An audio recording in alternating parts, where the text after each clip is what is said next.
Welcome to another PC Sportscards reveal. Today we have a BGS submission that came back. This order was 77 cards. We sent it in on 2/11. It was received on 2/14 and it was completed on 3/6. That's like 3 weeks. This is our standard level, which is actually now becoming our bulk level. We'll talk a little bit more about that when we get into it. If you haven't checked out our videos before, we do reveals, we do incoming subs, we do outgoing subs. We started the $1,000 challenge. If you're into that kind of stuff and you see value in the information that we're providing, hit that subscribe button, click the little bell so you can get alerts every single time we post a video. We like to share our experience and our knowledge with you, and we talk a lot about grading to make money. We talk about grading with PSA, with BGS, with SGC, with other companies if you really need to, but those are the three main companies that we submit with, and there's benefits for all of them. In today's video, we're going to go over a couple topics. There is one that's going to stand out a lot today, and it's one of my favorite parts and one of my favorite reasons that we submit with BGS. We'll get into that a little bit later. This is a really cool card, and you know what? I'll just get into it right now. How about that? One of the reasons I love submitting with BGS is because I could learn from the subgrades. With PSA and with SGC, you don't get the benefit of a subgrade, so you don't know exactly what the problem is, and that's a big benefit to BGS.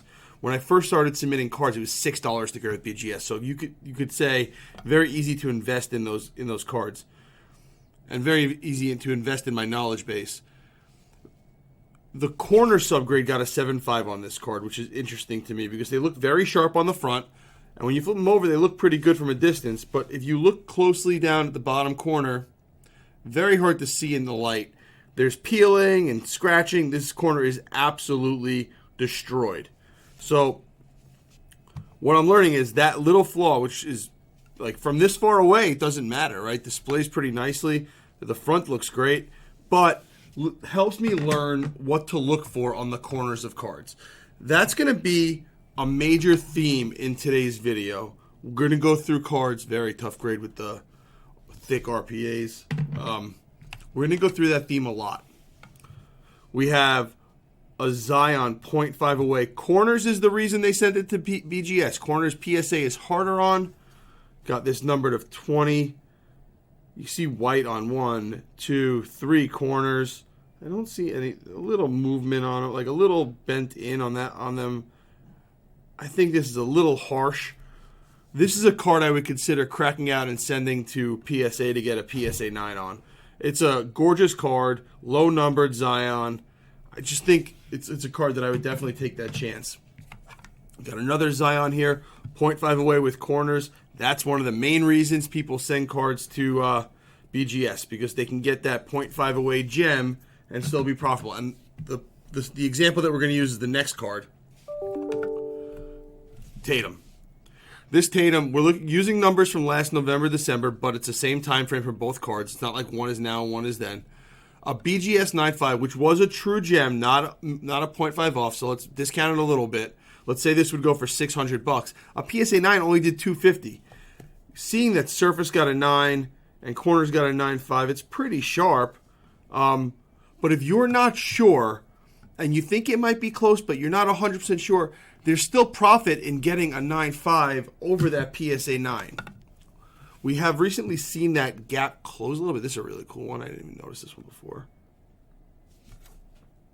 We've seen that gap close a little bit between a BGS 9.5 and a PSA 9, but there's still more value, and it looks like people are starting to get back into it again. All right.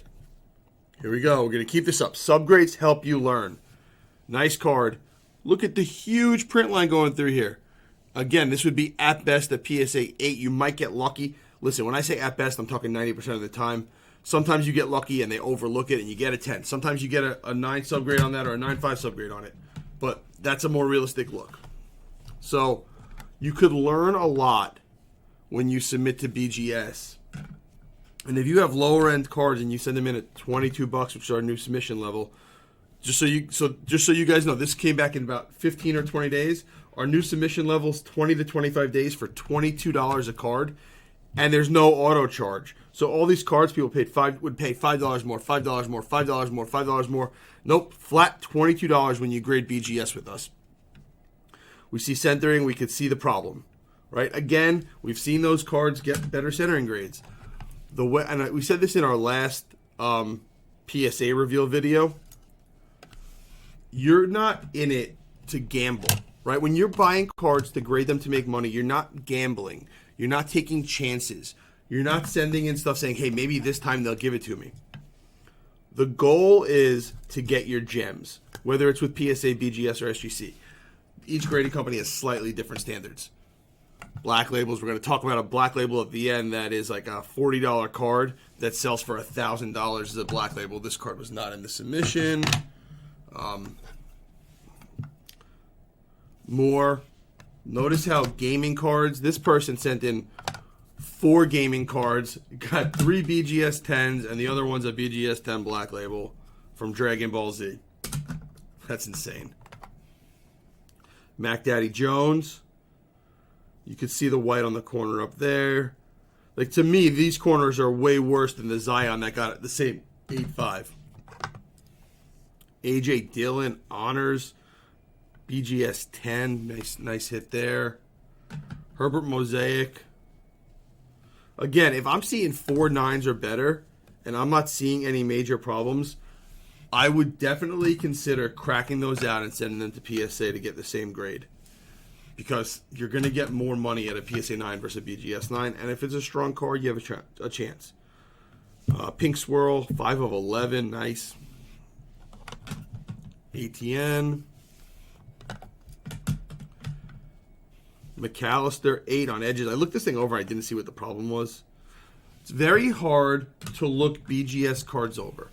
The reason it's very hard to look BGS cards over is because they're in that inner Mylar sleeve. That inner Mylar sleeve is what makes it really hard for PSA or other companies to do crossovers. Because when they do a crossover, they have to be 100% sure the card's going to grade with what they say it's going to be. So if they're not 100% sure and the sleeve masks a problem and they have already cracked it out, then they're in big trouble. So they don't take the chance. Even if it's 99%, nope, not going to do it. Jalen Hurts, that's a nice one. BGS 9 book. These are not cards I'm grading. If you're collecting them, cool. But like, I don't even know what your upside of getting a BGS 9.5 on a card like this is right now. I'm sure you could find a BGS 9.5 for about the same price, if not cheaper. So, thick card. All right, we got our next one. I mean, this one's going to be an obvious one. Look at the surface. Got a 5.5. See a lot of posts about people complaining about the grades they get from a grading company. And this is the one thing that BGS does better than any of the other grading companies. They tell you why. And you could look on the back of this card. Let me see if I can get it in the light. The Mylar sleeve is making it harder to see, but if you look through the lines over here, through the blue and purple lines, you can see those scratches. There are deep scratches on both of these cards. And notice, by the way, the auto looks pretty good, but there's no auto grade. There's no auto grade because it didn't get a 10. It didn't get a 10 auto because of that smudge on the back. An ink smudge on the back of the card will impact your auto grade, not your card surface or condition grade. Nice patch. AJ Dillon IMAX, surface 8.5. I mean, it's an acetate card. There's going to be light scratching, and you can't see that light scratching when the sleeve is in there through all the plastic. So, Randall Cobb. I mean, it's a cool card, I guess. See the scratch right there. And here's something we talked about. Actually, I didn't notice this until now. So this is a bad dimple. See how this dimple right here, has a line coming out the top and the bottom?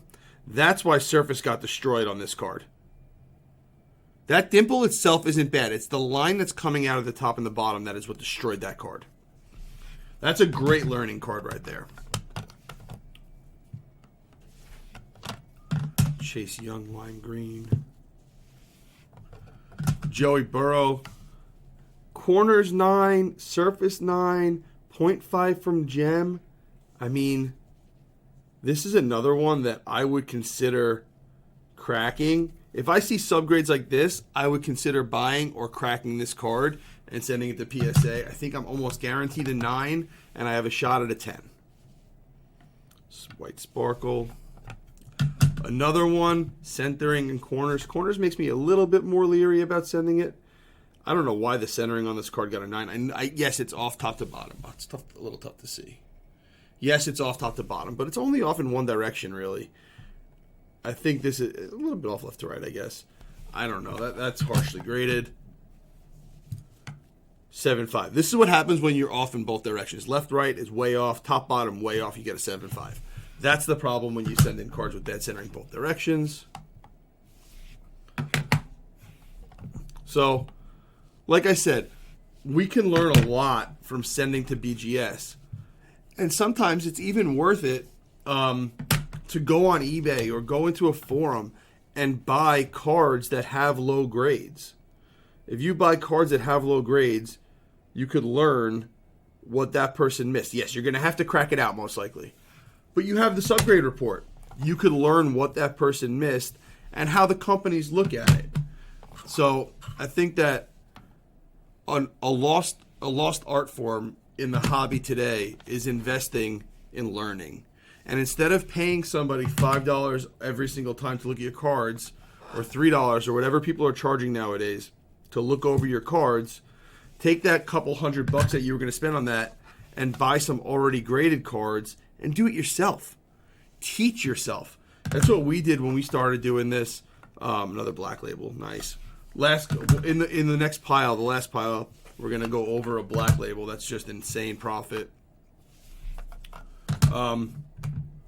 But you can teach yourself. A lot of these aren't rocket science type things to learn, right? You could learn this, and it's going to save you a lot of money. And in reality, it will actually make you a lot of money when you know how to look the cards over yourself, because you'll be able to hit more wins and avoid more losses, which is obviously always the goal when you're grading cards to make money. BGS 10. Scarlet and Violet BGS 10, 9.5 True Gem Plus, and this black label. All right, boys and girls. First of all, let's look at the pop report down here. 176 graded with BGS, and 100 plus are 10s or better. So you have a 60-ish% chance to get a 10 or better, right? Odds are you're not getting a lower grade. The 8.5s and the 9s, I'm going to guess people don't know what they're looking for. A black label of this exact card sold for almost $1,000.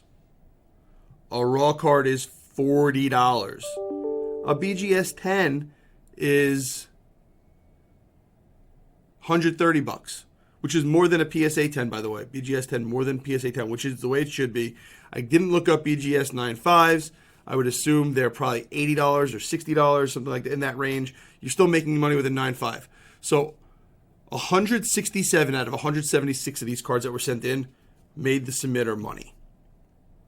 This goes back to our video from last week where we talked about going outside your comfort zone to make money with grading cards. I'm not a Pokemon guy. I'm not a gaming card guy. But if I can make these types of returns just with the simple skill of knowing how to look over a card to send it in for grading, I sure as heck am going to try to take advantage of that. So, that's everything here. If you like this video, don't like this video, let us know. Comment, subscribe, like, all that fun stuff. If you're already subscribed and you think this will add value to one of your friends, have them hit the subscribe button. We're going to be putting up a lot of videos. We just started putting up shorts. We're going to do a lot more of those. Lots to come this week. Just so you know, Thursday and Friday is a national holiday. I will be home watching the NCAA tournament with my wife. I will hopefully get videos up that are scheduled prior, but if not, Thursday and Friday might be a little bit light on the content. Thank you so much. Look forward to doing more.